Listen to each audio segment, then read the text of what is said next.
안녕하세요. 말씀 메이커리 515번째 시간 기도하심으로 시작하겠습니다. 거룩하신 주님 감사합니다. 주님의 말씀을 묵상합니다. 성령님께서 말씀의 조명이 되어 주시옵소서. 우리 주 예수 그리스도님의 이름으로 기도합니다. 아멘.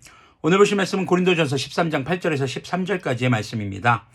사랑은 없어지지 않습니다. 그러나 예언도 사라지고 방언도 그치고 지식도 사라집니다. 우리는 부분적으로 알고 부분적으로 예언합니다. 그러나 온전한 것이 올 때에는 부분적인 것은 사라집니다.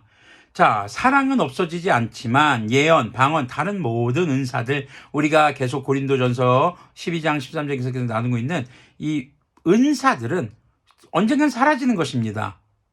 그리고 지금 우리가 알고 있는 것들은 부분적으로만 알고 있고 또 부분적으로만 하나님의 일들을 이야기합니다. 이 얘기는 뭘까요? 우리는 지금 현재 상태에서는 하나님의 뜻과 말씀을 온전하게 다 알지는 못한다는 것입니다. 다만 이 땅에서 살아가기에 부족함이 없고 이 땅에서 구원에 합당한 삶을 살아가기에 부족함이 없을 정도만 우리에게 공개된 주님의 말씀을 알고 있는 것이죠. 그런데 주님 다시 오실 때에 10절에서 말하는 온전한 것이 온다라는 것은 우리 주 예수님 다시 오실 때가 되겠죠. 그때가 되면은 이제 부분적인 것은 사라지고 온전한 우리에게 지식과 온전한 방언이 회복된다는 것이죠. 사실 방언이라는 것이 말이 이제 나눠진 거잖아요. 말이 나뉘게 된 것은 바벨탑 사건 이후였습니다. 하나님의 언약을 믿지 못하고 도전했던 사람들에게 내린 하나님의 징벌이었죠. 인류의 언어가 그렇게 흩어진 것이었습니다. 그런데 이 언어가 다시 완전해지는 것은 언제일까요? 바로 우리 주 예수님 다시 오실 때에 이제 말이 나뉜 것이 아니라 다시 태초에 하나님께서 인류를 창조하실 때처럼 언어가 나뉘지 않는 모습으로, 그리고 우리가 죄 때문에 주님에 대해서 온전히 알지 못했던 부분들을 온전히 알게 되는 때가 온다는 것입니다. 11절을 보면요. 내가 어릴 때에는 말하는 것이 어린아이와 같고 깨닫는 것이 어린아이와 같고 생각하는 것이 어린아이와 같았습니다. 그러나 어른이 되어서는 어린아이의 일을 버렸습니다. 지금 우리의 신앙은 어쩌면 어린아이와 같을 수 있다는 것입니다. 그러나 어른이 되면은 이제 어린아이에 있었던 그런 부끄럽고 우리의 조금 다소 유치했던 일들, 그런 것들이 이제는 또 추억 속으로만 남겨두고 지금 행하진 않는 것이죠. 자, 12절을 보면요. 지금은 우리가 거울로 영상을 보듯이 희미하게 보지만은 그때는 얼굴과 얼굴을 마주하여 볼 것입니다. 누구를요? 우리 주 예수님을요. 지금은 내가 부분밖에 알지 못하지만은 바울 역시도 자신이 전체를 다 알지는 못한다. 오직 우리에게 공개된 이 말씀을 통해서만 부분만 알고 있는 것이다라고 고백을 하고 있습니다. 자, 그때에는 하나님께서 나를 아신 것과 같이 내가 온전히 알게 될 것입니다. 주님께서 나를 아시는 게 어떻게 하십니까? 완전히 속속들이 다 아시죠. 주님 다시 오실 때 우리가 주님을 만날 때 우리가 바로 주님에 대해서 그렇게 알게 될 것이라는 거죠.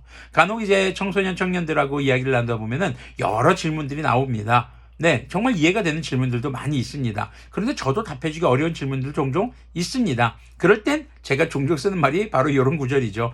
우리가 주님 만나면 다 알게 될 거야. 그때 가면 꼭 물어보자. 사실 물어보지 않아도 알게 될 것입니다. 자, 그러므로 13절이 중요합니다. 믿음, 소망, 사랑, 이 세 가지는 항상 있을 것인데 그 가운데 으뜸은 사랑입니다.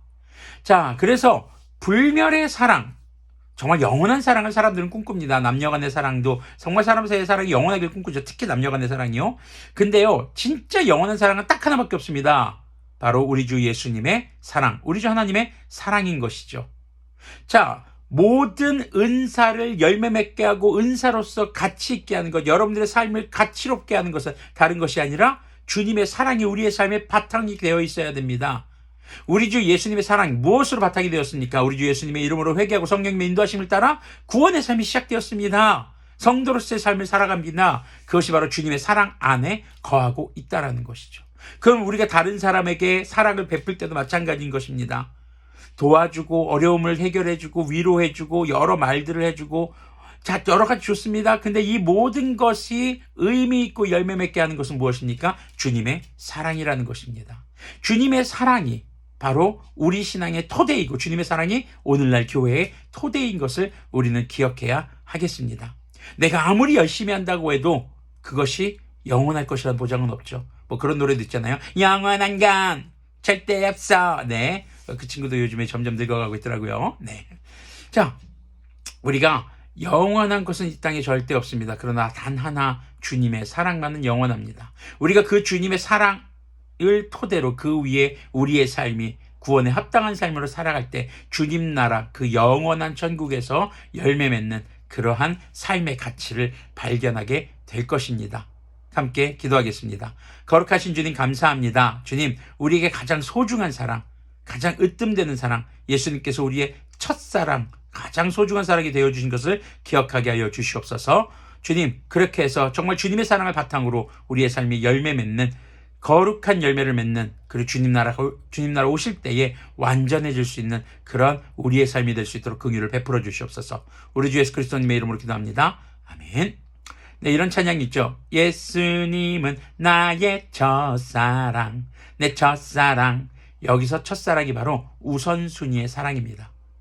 내가 중딩 때, 초딩 때, 유딩 때, 이때 했던 첫사랑이 아니라 바로 주님의 사랑이 내 인생의 가장 소중한 사랑, 최고의 사랑입니다. 라는 고백인 것이죠. 오늘도 그 주님의 사랑을 최고로 두고 살아가며 삶의 열매를 주님 나라 오실 때에 거둘 수 있는 우리가 되기를 소망합니다.